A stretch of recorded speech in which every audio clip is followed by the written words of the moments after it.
Molweni abantu bakuthi mekwinto ezahlukeneyo apha ngaseKapa. Igama lam nguSandiso ifani ngiphalisa. Ujola uqengeba, umphankoma ungwanya, Tholo Mthwakazi, mfazi obelelinye phezu komlanjana. Niyakhumbula ndiniphathele ibali malunga nobhuti othi utyholwa ngodlwengula umntwana owazi uthetha apha esiyangena eFilipi ngaseKapa.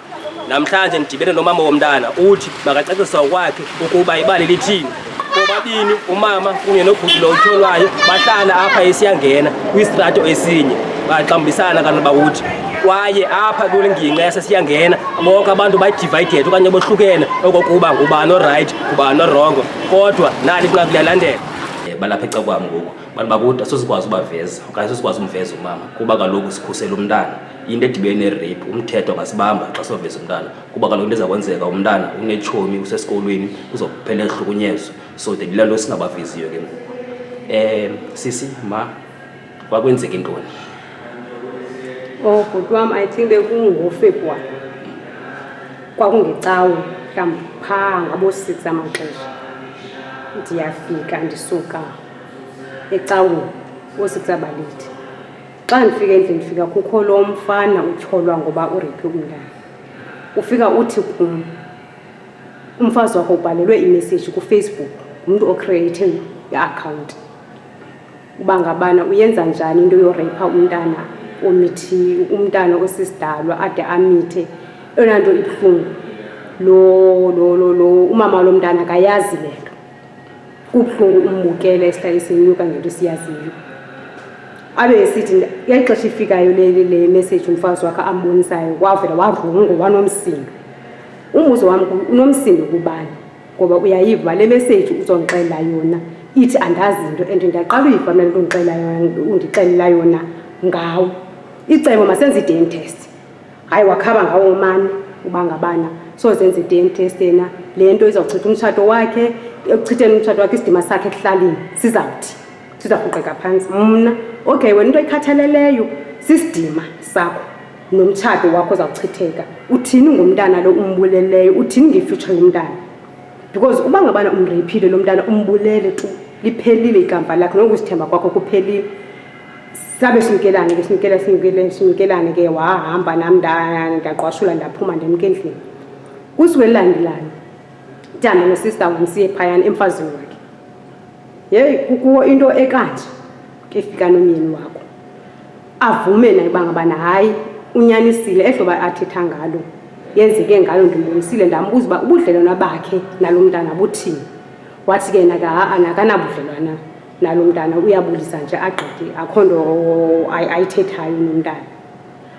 Ndithi ke mna ndicela senzeni i-DNA test ukwenzela uba ubhuti azifile aziproof uba ngabana kekho guilty u-innocent. Bakhabe ngawo mane nomfazi wakho uba ngabana soze benze i-DNA test bona uba bayenzile i-DNA test zaze zabuya ii-results zisithi umntana ayingowakhe izawuphinde ithini. Thina okay sizawukhupha ihafu nani nikhuphe ihafu. Bathi abazuyenza loo nto leyo. Ndathi ke nako okay ke sizawuhamba sibheke epolice station bathi noba ningahamba nibheke epolice station ndakhupha iipiki zomntana because sithetha ngomntu osenomntana. Ndikhuphe ilantuka ifowuni ndithi kuye lo khawujonge nawe athi umfazi intsobi yomntana iyafana neyabantwana babo but andizukutsho uba ngabana ureyphile. Sibonise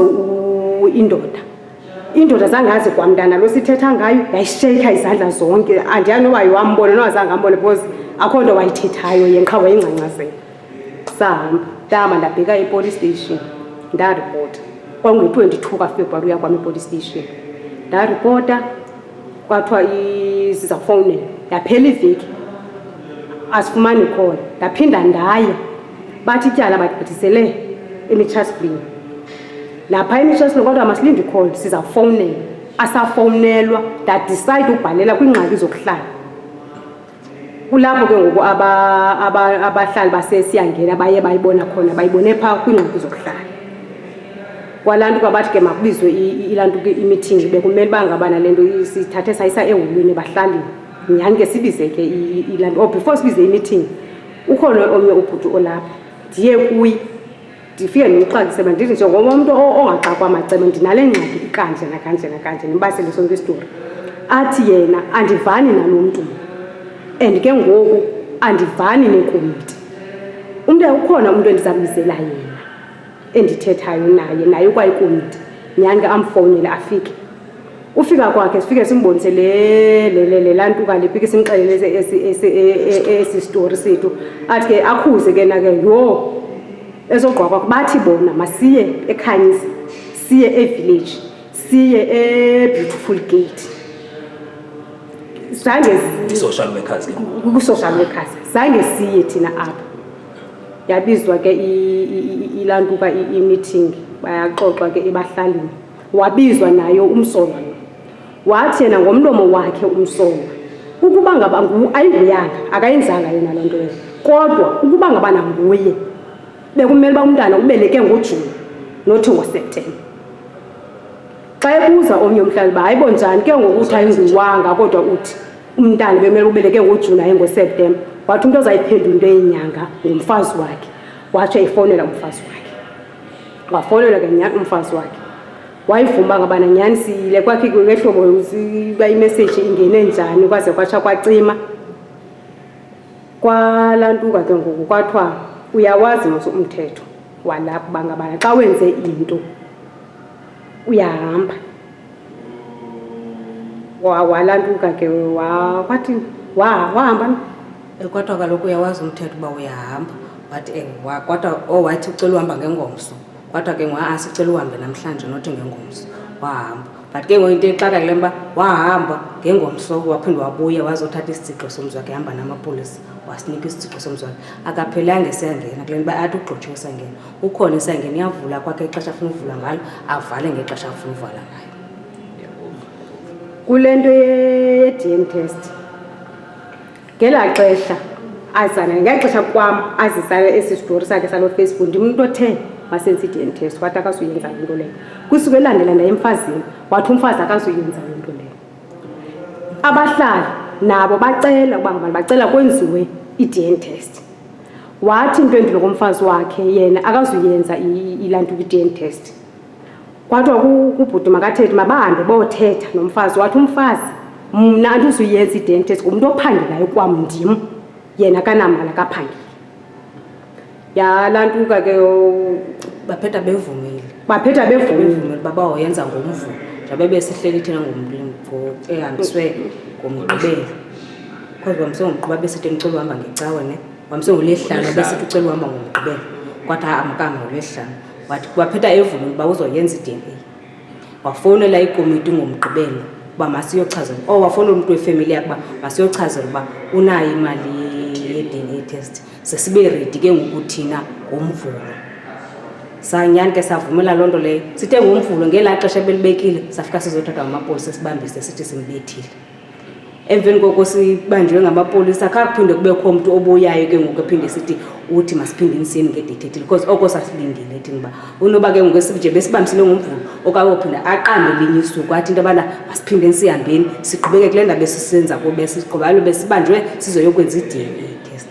Xa nibuya phakathi emapoliseni ngolo suku nibuye ngalo phinde siqale phansi ke nguzangaphinde athumele abantu ke uba masiphinde siqale phansi sithini oko sasilindile uba makaphinde ke ngoku azofika sineveki cawe yesibini le imali umntase before kuye kwabizwa meeting kwabuzwa ithini into wala ngoba yena uthi uyenzile ilantuka i-DNA test. Mna ke umcupho mntu azangandixelele uba ngabana uyenzile i-DNA test. Kwalapha emthethweni zakhe wazi ne-case number zam njengoba kuthiwe phayana ngaba abantu sasiye kubo qala uba abantu masibheke eBeautiful Gate naseKhanyisa naye walandela apha waya kwezi ndawo kuthiwa masiye kuzo. Xa efika phayana wafika singaziwa thina wabheka epolice station elowa eyofuna uphanda ngecase yam kwathiwa pha makeze ne-case number. Uphuma kwakhe ke ngoku phaya kuthiwa waphuma bheka eBeautiful Gate. Phayana eBeautiful Gate zanga anikwa ilanto kodwa kwaziwa and abanayo indlela yoba irayithi yomnika into yomnye umuntu. Salantu ke ngwaqhubekeka nalento emane sithi uyenza i-DNA test kushota thina. Kule kwabizwa meeting ke ngokwakho ifamily yakhe neyam ifamily wathi ufuna ukwenziwa i-DNA test. Yena seyenzile i-DNA test wafowunelwa laa umcuphi obambele laa mcuphi wathi laa mcuphi ewe wayenza i-DNA test but laa mcuphi wayenza laa dance test waba rongo. Kwakungamelanga uba ngabana uyenzile laa nto kwalaa denti. Xa simfowunela ke ngoku umcuphi uba ngabana uthi lo mfana wenze i-dent test ithini into, ngoba mna kum okwawayethe kufuneke kuthathwe istatement emntaneni before kwenziwe yonke enye into. So ngoku umcuphi eyibambele lowa umcuphi wathi wayaba rongo laa mcuphi uthatha i-dent test. Kwakumele uba akayithathanga ilaa nto uba i-dent test. So noba wayithatha nje ayizusebenza, bona funeke bezenzele ngokwabo eyabo i-dent test. Leyana ayiyo-dent test ayizusebenza. Wenza ilaa nto ka isayini nomnqumla. Ngenye imini usista wam umntu aqaphela into yokuba ngabani uba uyagoduka okanye uthi ufuna ubheka endlini yothatha loo nto, xa ephuma uqala krobe aphunguphunguze macala uba ngabani. Xa embuza uba hayi mani kutheni usenza le nto, wamxela into yoba ngaba thina simenza duma, sicinga uba akabhadlanga, sithi lo mntu akekho kodwa ukhona. Ebeme phaa ehamba nabantu ababini abavele banyusa impahla le. So ke ngoku akekho safe, ngaqomba uzawukwenzakala.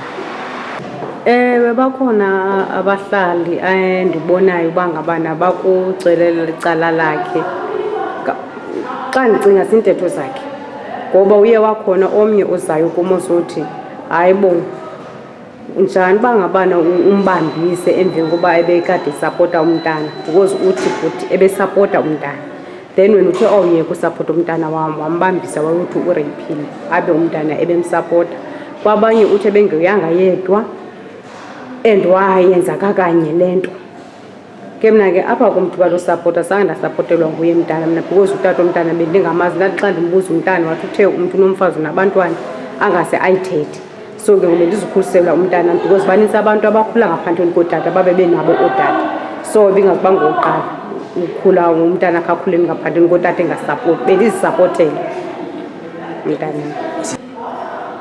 Noba kakuphaa ngo-October, November kwezaa nyanga uba mandixelele ubrother wam, ndirhawula ndinyuka andibize ndingene phaa kuye athi xelela ubrother wakho uhlukane nomfazi wam okanye amthathe ibe ngowakhe okanye ndizawuphindisa, ndizambonisa noba ndenze ntoni na.